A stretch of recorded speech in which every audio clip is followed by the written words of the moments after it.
sia Zalena kola la engeya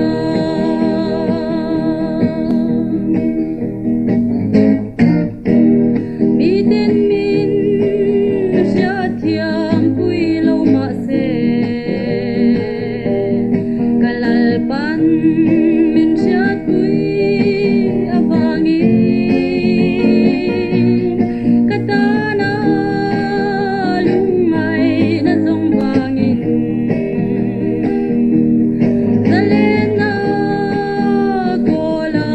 la engeya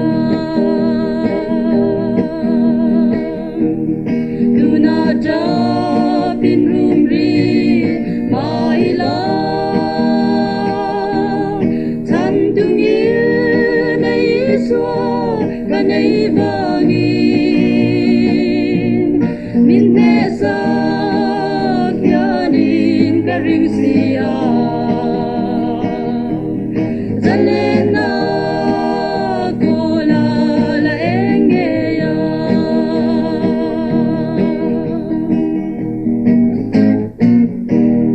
Kaldan le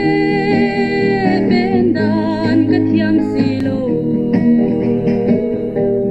Sualin min bom lungay kaniye Maral si suay tu kangayem che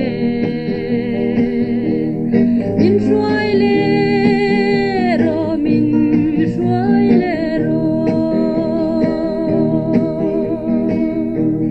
Tuna japin rumri maila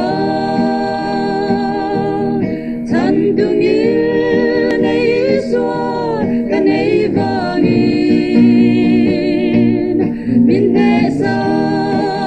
kyanin karing siya Zalena kola la engeya